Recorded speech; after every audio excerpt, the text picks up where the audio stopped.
Hey, everybody. Welcome to the Santita Jackson Show on AM 950 Radio, the voice of progressive Minnesota. It's a joy to be with you today, right here on AM 950 Radio. You can stream with us on am950radio.com. But you can also meet the Santita Jackson Morning Stars on the Santita Jackson Show YouTube channel. Get on over there. The conversation is great. In fact, they have a conversation that kind of matches what we're doing on the air, but that is your seat at the table. And I want you to be a part of this conversation as we talk about Haiti today. And as we, in the midst of this really interesting election season, we're talking about the vote. There are more restrictions upon the vote. There's more voter suppression that is happening now than has happened really since the Voting Rights Act was signed 60 years ago.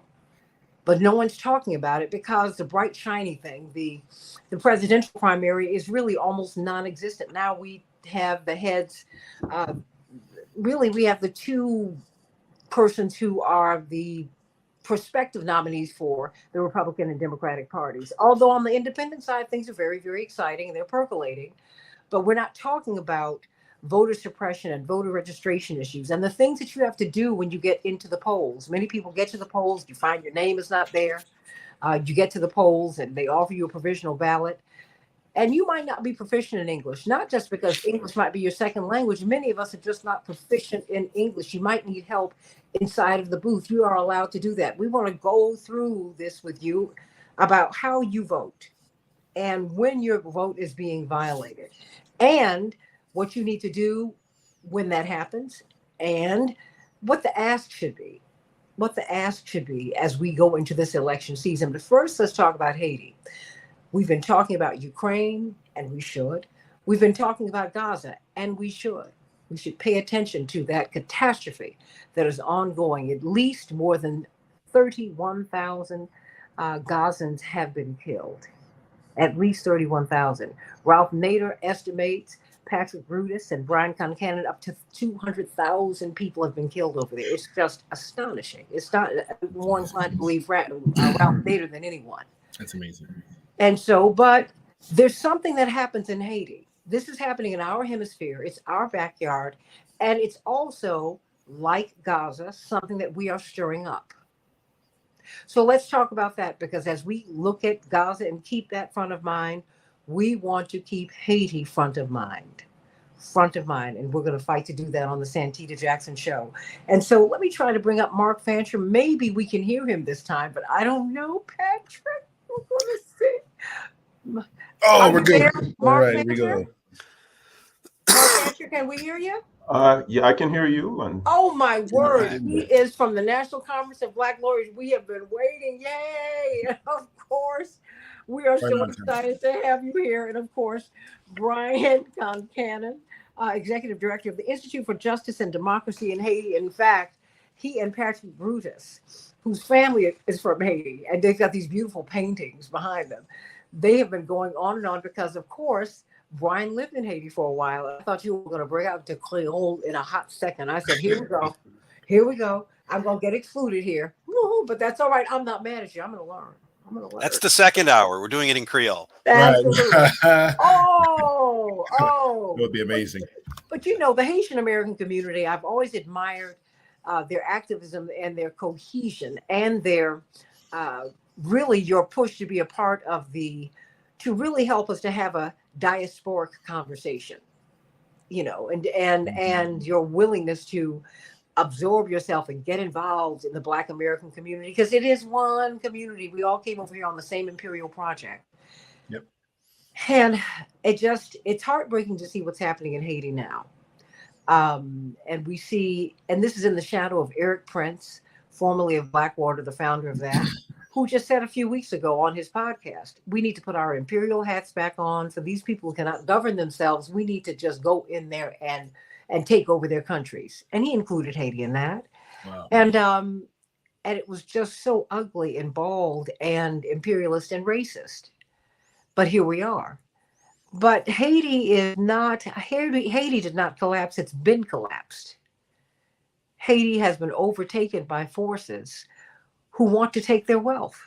It's an extremely wealthy nation. It is deceptively poor, just like Africa is deceptively poor, just like the global South is deceptively poor. The Western wealth is built upon the riches found in the rest of the world. So, Patrick, talk to me. You and the Haitian Americans and the professionals, you all have come together, but you've come together really across all class lines to really push to help Americans to understand what is going on in Haiti. First of all, what is happening there now? And I was heartened to hear you talk about going to see your relatives there, as you were growing Yeah. up. I mean, it's just what we used to do in the South. Yeah. Yeah. We went down to Haiti a couple of times growing up just to touch base with family. Being first generation born here, it was an effort purposefully by my parents to make sure that we were connected to our ancestors and our family and our roots. And I was very fortunate. While growing up in the South suburbs, we still went to church in the city. My grandparents stayed in the city. All my aunts and uncles were in the city, and our community was here. So growing up, I had a much different experience than my children have today. But let me tell you, just real quick, to answer your question. Right now, Haiti is in a very bad situation. There's chaos in the country, right? There's gangs that have taken over the operations of the country due to a power vacuum that has been created by the instability of the executive leadership since the assassination in 2021 of President Jovenel Moise. And so that has created a void. And, the current prime minister, who just announced that he will resign subject to a transitional council, and his name is Ariel Henry, he has not been in country for about almost a month now. He's been traveling looking for support. He was in Africa, then he tried to get into the United States. Now he's in Puerto Rico. And so, this has created an opportunity, unfortunately, for these folks who have taken over the country to really rule with an iron fist. This is hearkening back to, an old time where we had the Tonton Macoutes, where the violence really controlled the country's, dynamics.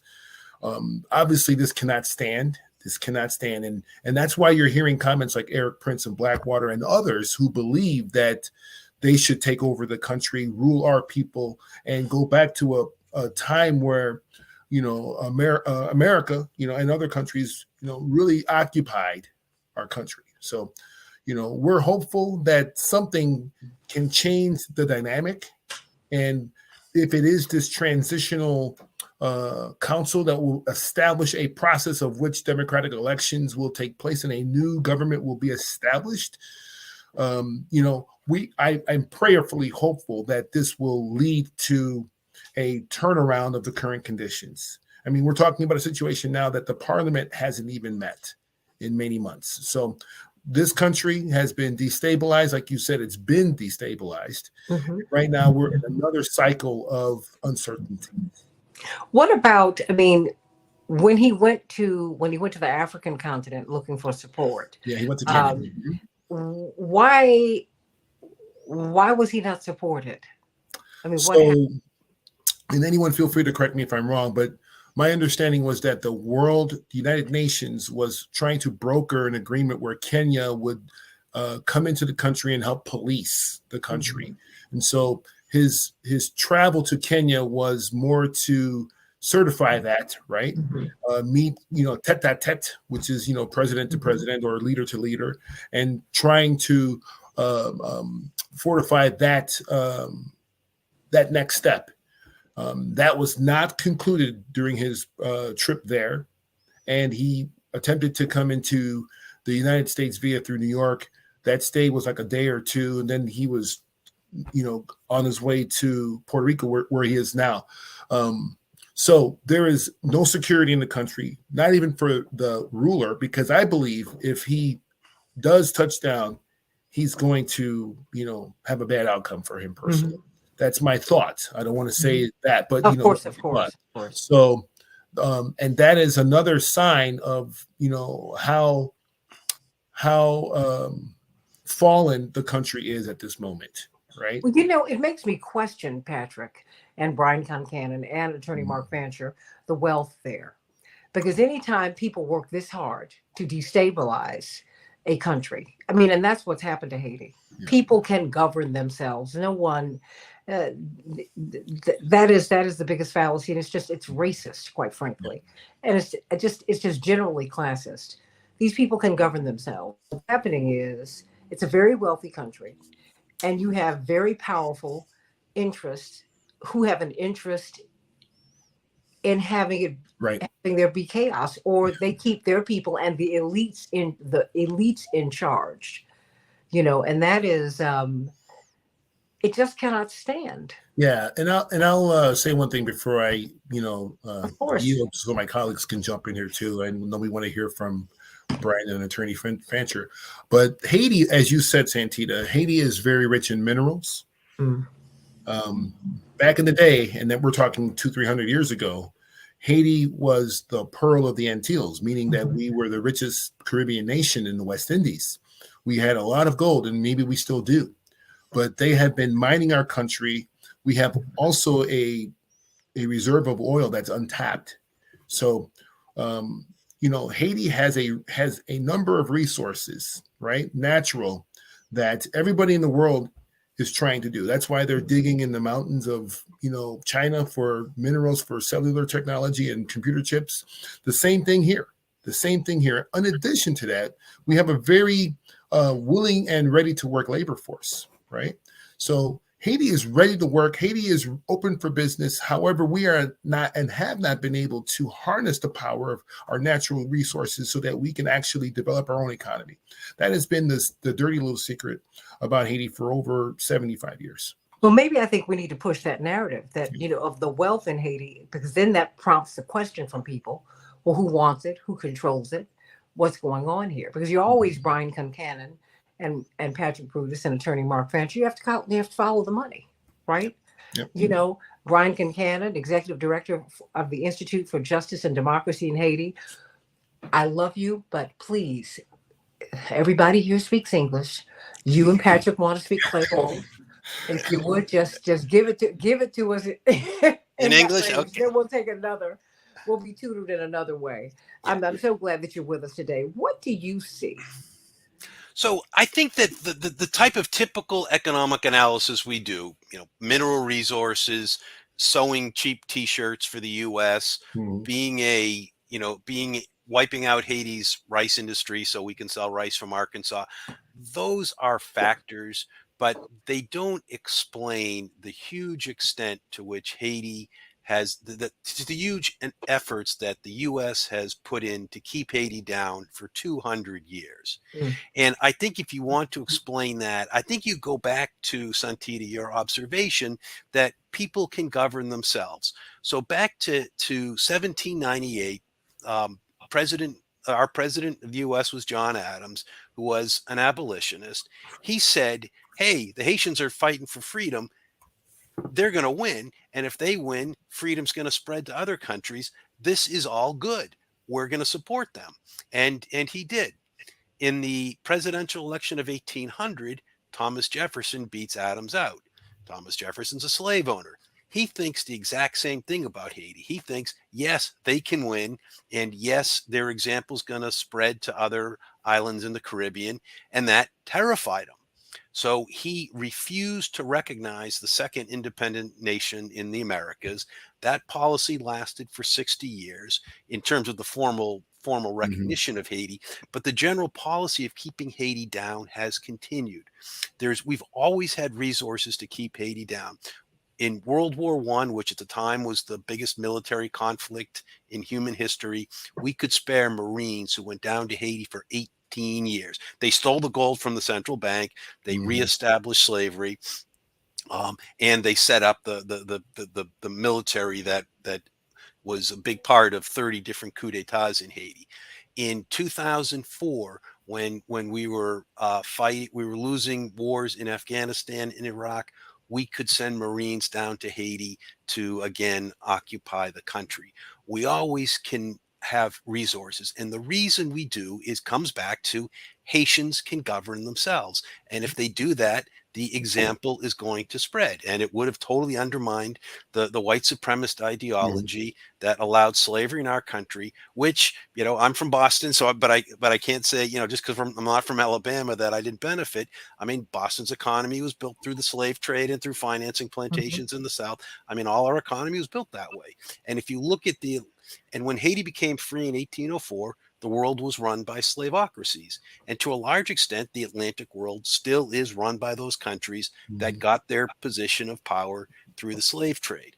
In 2004, the reason why Haiti's president was really kidnapped by the United States and flown to the Central African Republic in 2004 was because he generally refused to take directions from the U.S., spoke out against the unfair economic order at places like the UN, and he asked for restitution of the independence debt from Haiti. So back in when Haiti won its independence the old-fashioned way, I mean, they militarily defeated Napoleon, the greatest military general of his time. The Haitians beat him, and because this is actually really important, talking about how the U.S. benefited, we got the Louisiana Purchase, which doubled the size of our country because Napoleon had gotten it so he could grow food for Haiti. He was making so much money out of Haiti's sugarcane fields that they didn't have land to grow food. So he literally bought what's now 13 states in the United States from Spain in order to grow food to feed people in Haiti. And once the Haitians beat him, he sold it to us cheaply.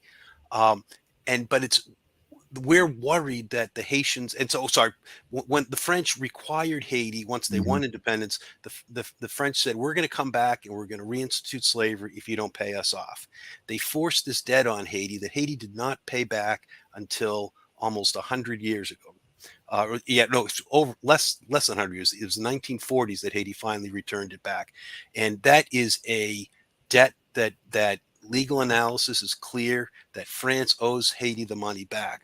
The risk if France is made to pay that money back, that's going to open the door to the broader reparations movement, which is going to cost it's going to cost the white world a lot of money. And that's the war. That's what Haiti is again posing a threat. So why we will not allow a democratic sovereign government in Haiti. So Haiti is still at the center of the freedom struggle, really, for the world. It is. And so, and Ariel Henry, who Patrick mentioned, he was not placed in office by any Haitian proceeding. He was placed in office by a press release from this group called the Core Group, which is a group of countries, does not include any Haitians, led by the United States. And they literally said, this is about a week and a half after the killing of President Moise, they just sent this announcement that Ariel Henry gets to be prime minister. He was never confirmed by Parliament or by the constitutional proceedings, but nevertheless, because he's been propped up by the United States, he has served the longest term as prime minister in Haiti in at least 40 years. Attorney Mark Fancher, what do you see?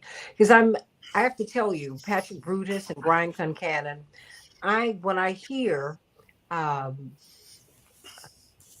this group that is overtaking the country described as gangs, I'm always wary because I know who's doing the naming.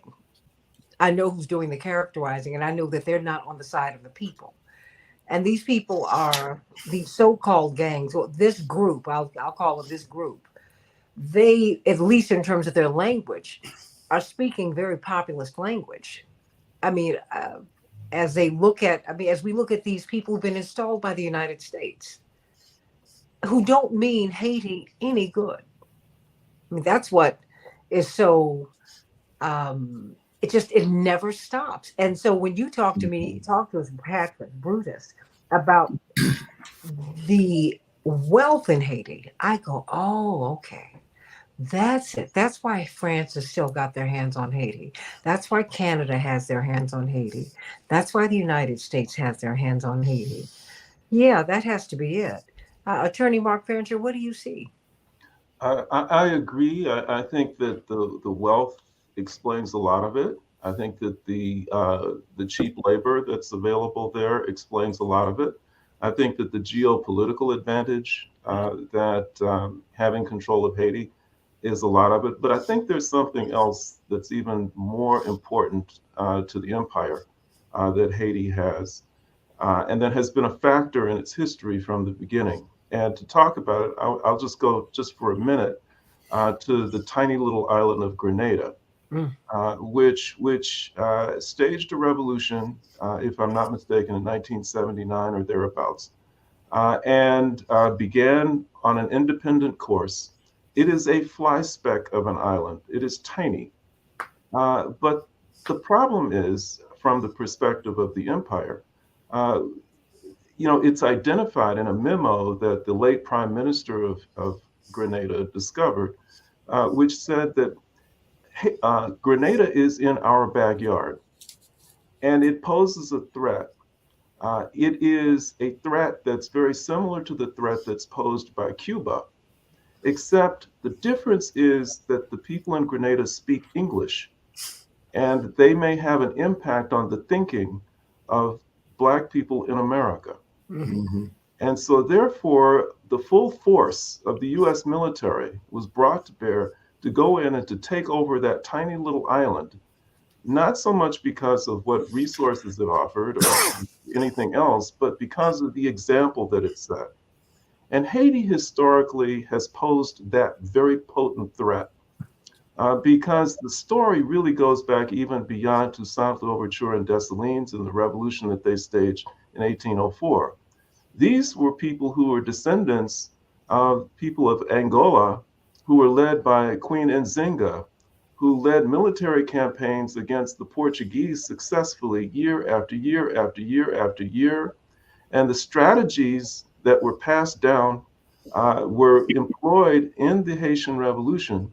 When Napoleon's military came to try and take over Haiti, they strategically lured them into the center of the island, down into a valley, and ringed the valley with soldiers so that the Haitian military, I'm sorry, the French military would succumb to diseases, and those that managed to try and get out were knocked off.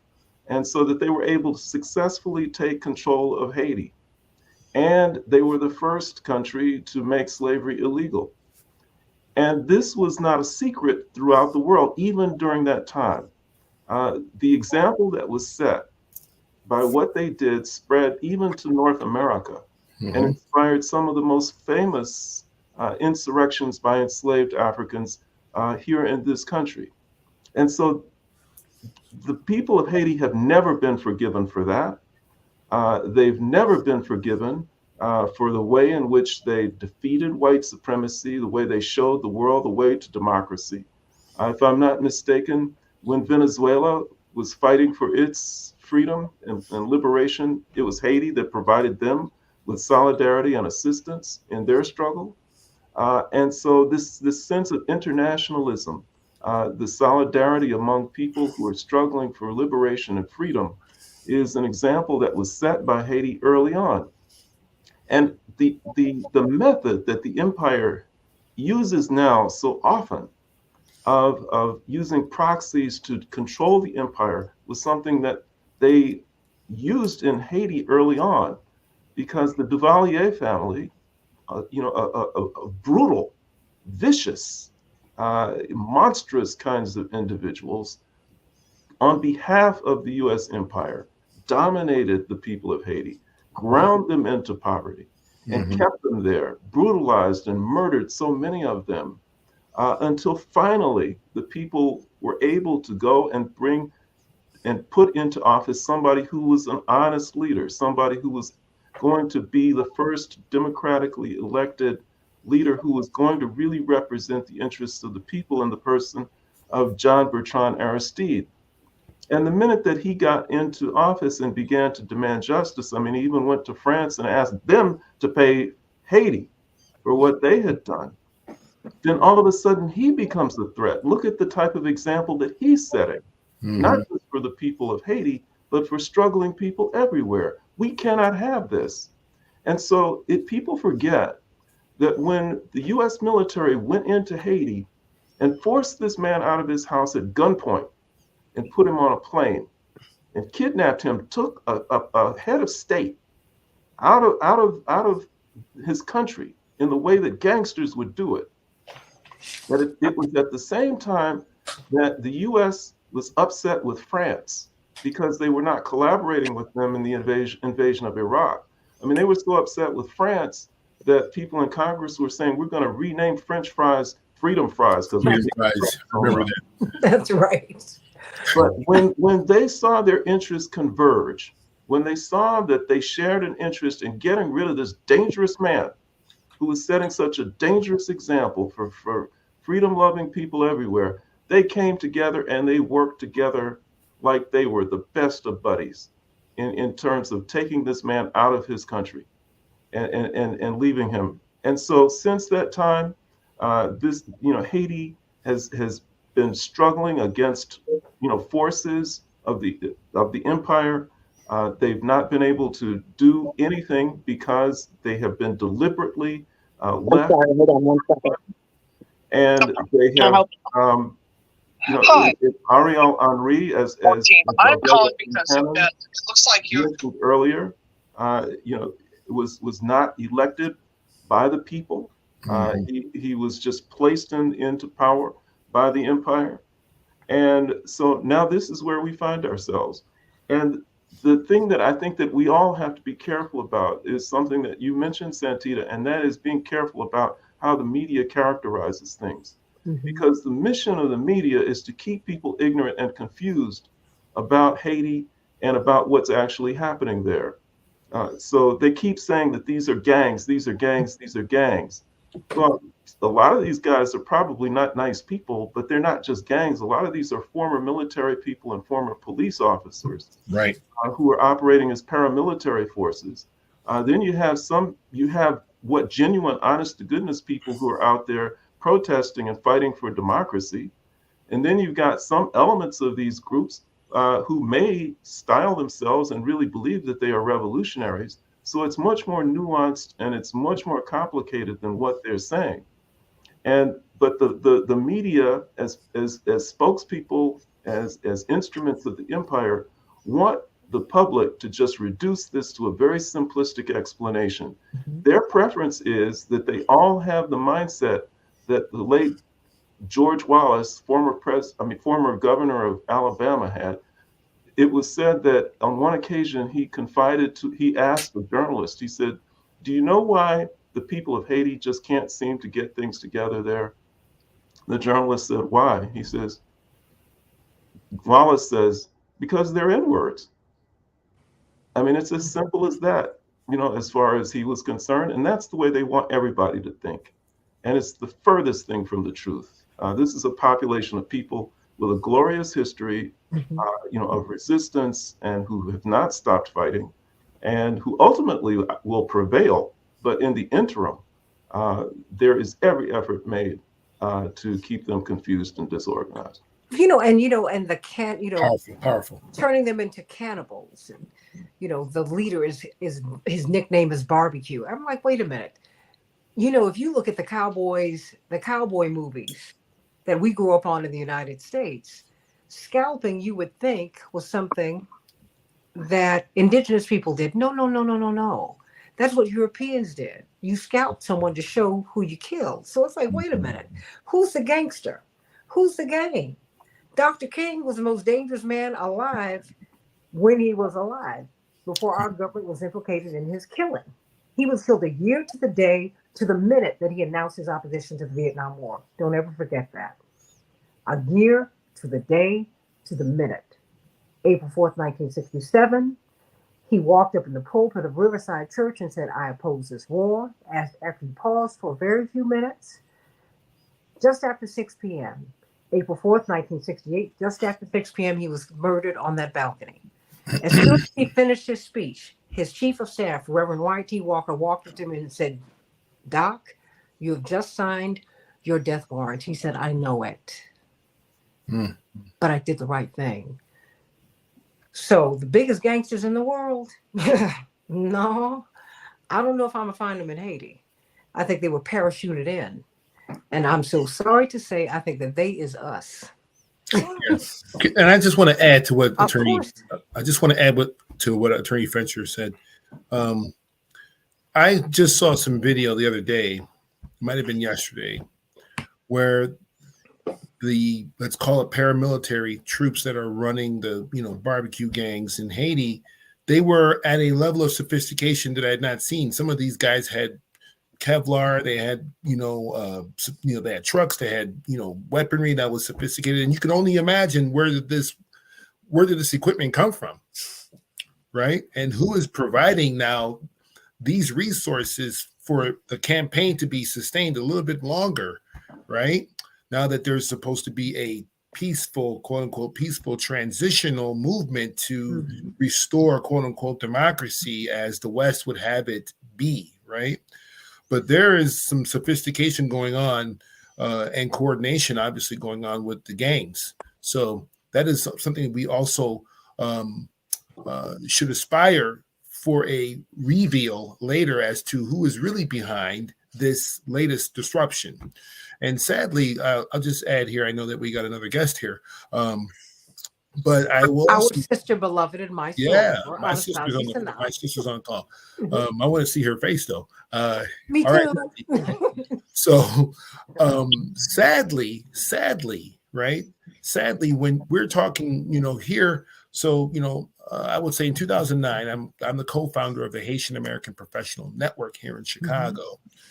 We have a new president that's been elected recently, and so but our focus is to raise the awareness of the power of the Haitian people in conjunction and collaboration with other Haitian organizations, Haitian American organizations here in Chicagoland. Now we have another umbrella group called the Coalition of Haitian American Organizations in Chicagoland. So just like our other groups in Atlanta or New York, Boston, Florida, we're all trying to raise the awareness so that folks in this country and the world know that the diaspora is very powerful. We're very resilient. We are here. We want to be included. We have our own policy. We have our own culture, heritage, and traditions that we want to not only share with our next generations, but also with the world, right? Because again, I think I said on Sunday, there is no American story without the Haitian story. And so sadly, though, however, what you see in Haiti today is what I saw as a child when I was 16 in 86. It's why my parents left in 62. And we're seeing now 2, 3, 4 generations of folks, not only here in the diaspora, but right there in Haiti, who are growing up with this kind of destabilization, chaos. You can plan your alarm clock on disruption of the way of life as a norm. They're growing up with this as a norm. And that is a way to unplug the richness of a people, right? And we all agree here. And, Brian, you've lived there, so I will defer to you. But we all agree here that the Haitian people have a rich history. I mean, and Attorney Mark, I'm so glad that you and Brian both kind of went back to the beginning about explaining how the first Black Republic, we demonstrated our resiliency, our will to fight, our fighter spirit coming from West Africa, right? That is a story that we continue to tell, but it doesn't match the reality on the ground. That is why Haiti, is in a dire situation. We're not only fighting for our freedom and our self-determination and our desire to self-govern. We're actually fighting for our historical context, because it is being peeled away as if we're peeling an orange every minute that we continue to allow these kinds of disruptions to happen in country. Because when you go across the border and you go to the DR, it is a completely different experience. It is a completely different experience. There you have modern amenities. You have tourism that is off the chain. You have, what is, a culture of enrichment, right? And You know, anti-blackness. and of course that, right? No, that part. Absolutely, that is, yeah. Go ahead, preach. I Yeah, just have to put it right there. You have the light-skinned yeah. people over here, the Hmm. dark-skinned people over Yeah, here. yeah, Colorism is real. yeah, yeah. It's sad when you have to leave your country for an opportunity. My grandfather spent 17 years, and he was born in 1900. So my grandfather died when he was 100 years old. He died in 2000. Wow. But for 17 years of his life, prior to coming to the States in 1968, he spent 17 years of his life in Cuba. Mm-hmm. And my grandfather was a farmer. And probably, Anastasia will share the same story about her ancestors. But my grandfather had land. He was a farmer. My grandmother, this is just one generation removed, two. And, they had land. This was the life of Haiti. People were passing down property, just much like Black folks passed on property and wealth in the South.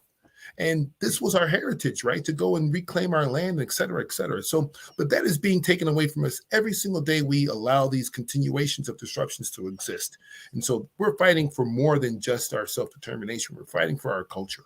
Yes, and Anastasia, Soror Anastasia Sanat, attorney Anastasia Sanat, Haitian American Lawyers Association of Illinois president. I think we have to look at that, because when I look at Haiti, as I hear you, Patrick Brutus, talking about Haiti, as I hear you, Attorney Fancher, Brian Concannon, talking about Haiti, I think about the drugs that were dropped in the Black community in the 60s and again in the 80s, trying to thwart our political ambitions. You break someone's spirit, you break their minds, you put them in communities that have had their resources stripped of them. So people feel that they're less than who they are, less bright, less industrious, less smart, less everything, that you're subhuman, that you're actually 3/5. What are we looking at with Haiti? Attorney Sanat, I was about to call you Soror Sanat. Right. Well, hello, everybody. That's my girl. Hello, thank you for having me. Hey, Soror. And all Now my let's look at the sorors are definition. Pervious 54 from Howard University, 1983. Sending y'all much love. It's our 41st anniversary. Well, Oh, happy anniversary. okay. Happy anniversary. Mine Thank is you. not until April. Happy Deltaversary to you when yours comes up as well. Thank you. I'll probably be on your radio show. There you go. Now let's look at the definition of a gang. Right? A gang is a group or a society of associates, friends, or members of a family with a defined leadership and internal organization that identifies with or claims control over a territory in a community. Right? Now, when we're thinking about calling this Jimmy Sherizar, the former Haitian cop, now turned quote unquote gang leader, you have to also consider that Port-au-Prince, the area or the territory, was not just his own. He's been able to work it so that other people, other quote unquote gang or community members, have now joined him. So it started off as maybe 200 in the entire country, and 90 of whom, or the majority of them, were in Port-au-Prince. So then you have now all of those in Port-au-Prince teaming up together. So when the news and the media keeps referring to them as gangs, I think I mentioned in another time that these actually might be freedom fighters, because they know what the international communities are doing. United States is providing the guns. Dominican Republic is funneling the guns to them. All those guns that they have in their hand were made in the United States of America. They were made in Haiti. They were produced and made and manufactured in the United States. Dominican Republic said, well, if they're going to kill them themselves, let's begin a civil war by giving them guns to kill themselves. But now they're realizing they're not really trying to kill themselves, right? So the 13 bodies that they found yesterday, 13 out of how many people have guns? I have no idea what those 13 people did. I have no idea how they ended up dead. It could have been a number of different stories unrelated to the gang. It could have been a domestic situation. It could have been a number of different things. But the truth is, what we're seeing in the videos that we're seeing are old tape. You're seeing them walk around in groups and gangs, but they're not hurting the people. People are able to go to work. People are still able to go to school. In fact, the 13 bodies, they let the ambulances come in and remove the bodies so that the kids who had to go to school would not see dead bodies on the ground. Mhm. I believe, honestly, when we come back to Haiti, we're talking about why are we in this situation today? It's continued international interference. This is the United States saying, well, if we give them some guns, they're ignorant black people, they'll shoot each other to death. And then we can come and say, it's, there's so much turmoil, we can come in. No, they're not doing that. Okay, so how do we get more guns to them in order to get up both sides with guns? We'll go through the Dominican Republic. Nope, that didn't happen. Well, let's get Ariel Henry to resign if a transitional council comes about. Nope, that didn't happen. There's so many different things that people are trying to control, and they're trying to be the puppet masters of Haiti. But this is the thing. Haiti don't want to be your puppet. What they want, and what this barbecue guy is, what they nickname him. I don't know why they call him barbecue, I'm but they not gonna call nicknamed him him barbecue. barbecue. Huh? I'm not gonna call him barbecue. Yeah, I was like, Call him by Jimmy. his I name. don't Yeah. right. I don't know what Jimmy trying to do, but Jimmy, according to the media, if you listen and read between the lines, Jimmy doesn't want a puppet from the international community to lead his people. He wants an elected person from the people. He's And you not know saying what? the people can't run. He's saying he wants the people to run, but he doesn't want the people that are connected to the corruption that has Thank you. long since been in Haiti since about 1986 when Attorney Sanat, I doctors. think we Yes. have to redirect people, if you will, if I can use a legal term. Okay. I'm no lawyer. He's asking, he said, wait a minute. Our problem are all these puppet masters and Right. all these puppets here. We want you out. Mm-hmm. We're tired of this. We've Mm-hmm. watched. There's no one. You know what? I've not heard yet. I've not heard an interview with him. Oh, okay. I've not heard that yet. I've not heard him, and I've not heard him have an interview with someone credible, someone I respect, Right. someone who's not trying to paint him in a corner. Because see, Right. I've seen that too. Because I just know, having grown up in my space, every freedom fighter I know is an enemy of the state. Sure. Well, Because that's who Santita, he's fighting right now. He's fighting the state. He's not Yeah, even yeah. fighting other Haitians. No, He's no, fighting he's per fighting. se. He's fighting us. He's fighting the Right. United States. Hope, Basically, he's fighting. stay right there, so it's not. I'm Mark Fancher. I want you to jump in, and then I want you to jump back in, Attorney Sanat, because you know we're gonna have this. We're gonna continue this conversation, not today, but you know we're gonna keep this going because I plan to keep this up in people's minds as we keep Gaza in everyone's minds. That's my job. Attorney Fancher, stay right there, Attorney Sanat. yeah, I didn't want to make a long statement. I just wanted to say I did see an interview with him Okay. that was somewhat brief, and he said that I am not a gangster, I am a revolutionary. Okay. Attorney Sanat. Yeah, I think I've seen the same CNN video. But what I'm thinking in my mind is they're trying to what the media, who is not owned by us, the majority of the media is trying to paint a picture that the crisis in Haiti, the humanitarian crisis in Haiti, is so significant. They're trying to build the momentum and build a reason for them to invade Haiti. That's really what they're trying to do. They're trying to build public support for invasion. It's terrible that I see that as the line in between, but that's where we are. And I think that is not the legal path forward. If the United States wants to be in Haiti and they want to have access to Haiti, they need to go about with the Marshall Plan or a Marshall Plan like endeavor. Go ahead, give us the 50, $60 billion that you were going to give to Israel or Gaza or any one of those other places. What you need to do, give us our money back that you stole, right? Let us rebuild our roads, our lights, our infrastructure, all of those things that need to be done. Once we've done that, then you can come and become a tourist, just like you do in Jamaica, just like you do in Dominican Republic. Let us govern ourselves. When we want to take out the police, we'll take them out. You don't need to come in and do it for us. You don't need to provide us guns to do it. That's what the Haitian people are saying, and I believe that's what Jimmy has convinced the other leaders of these quote unquote community folks to learn. They're not even trying to steal things. They're not trying to do anything that would be considered Well, criminal. well, you But must see when you the use the truth. term gang, that's what people think. And when you call him derisively barbecue, Mm-hmm. when he is a gangster, when he is a gang leader, he's not even a gangster, he's a gang leader. Mm-hmm. That for me is problematic, which is why I'm not buying into that. See, I remember Dr. King was a rabble rouser, troublemaker. Reverend Jackson has been the most dangerous man in America. When he's running for president and winning all of these contests that no one expected him to win, what's the cover time in Newsweek says? Jesse, exclamation point, question mark. Then the question was, what does Jesse really want?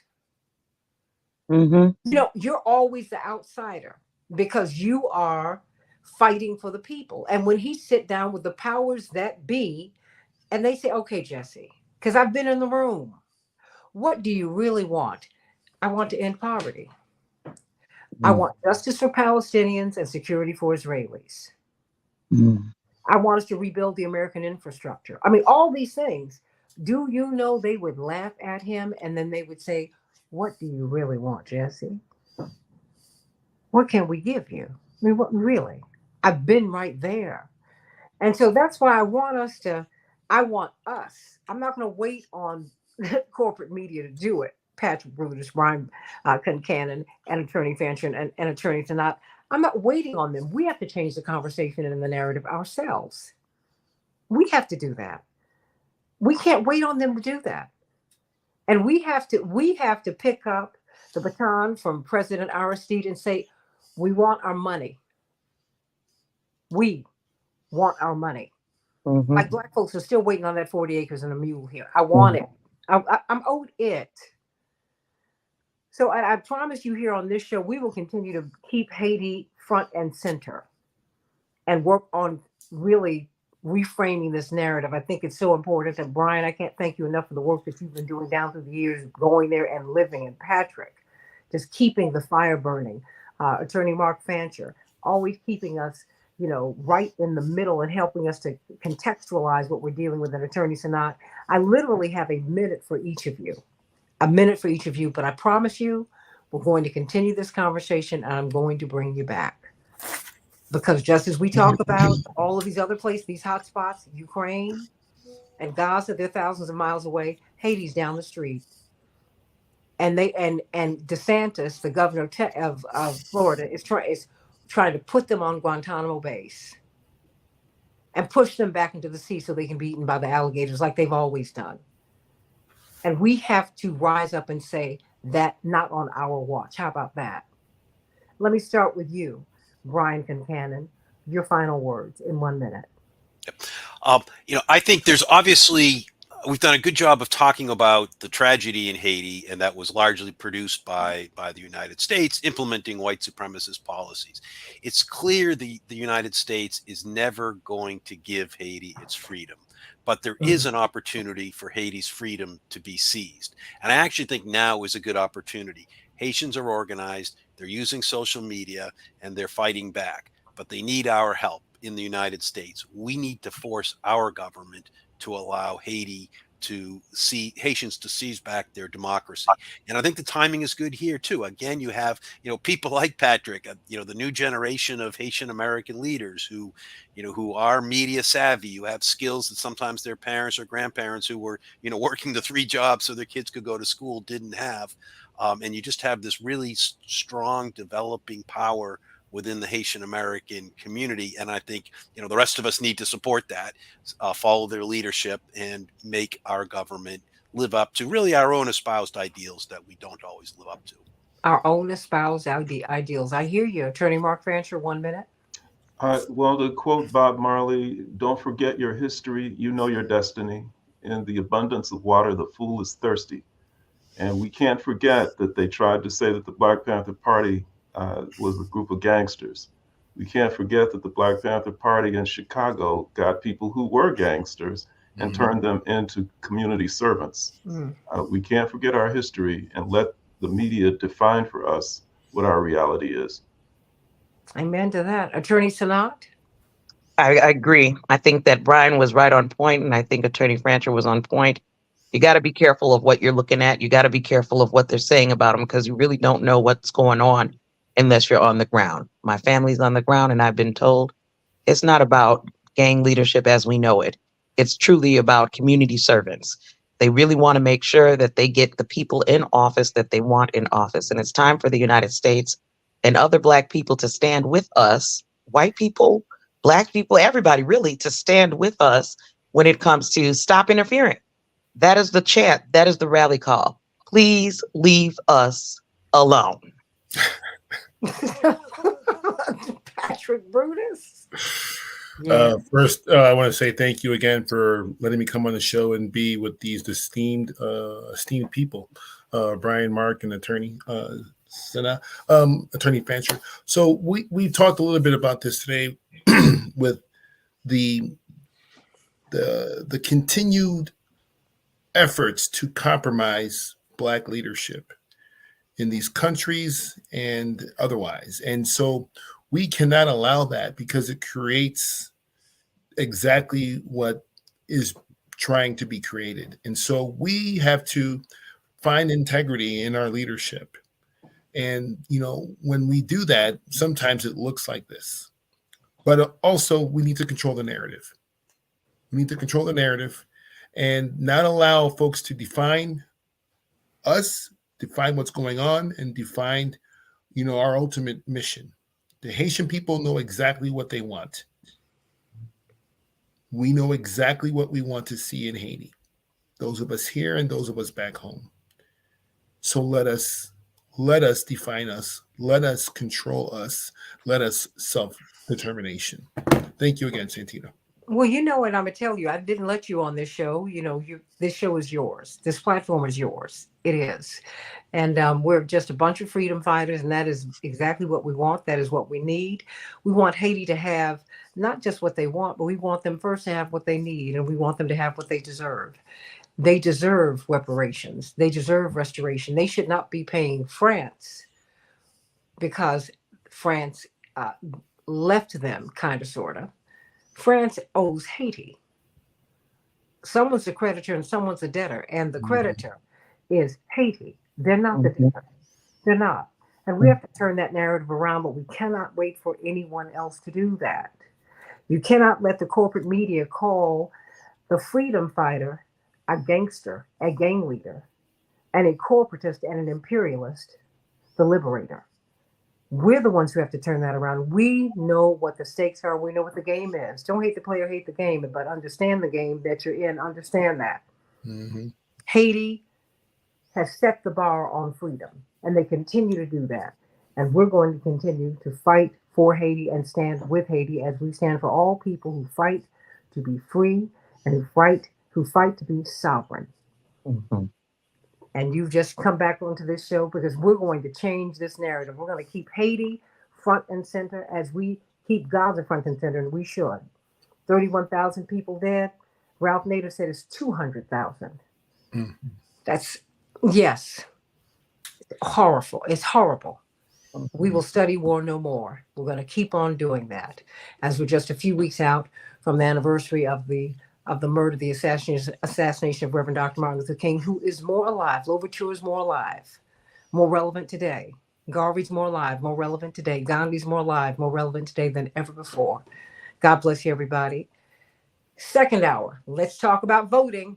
Let's talk about voting, how we're going to protect our vote in 2024. Back with more of the Santita Jackson Show here on AM 950 Radio, the voice of progressive Minnesota. Back in just a moment.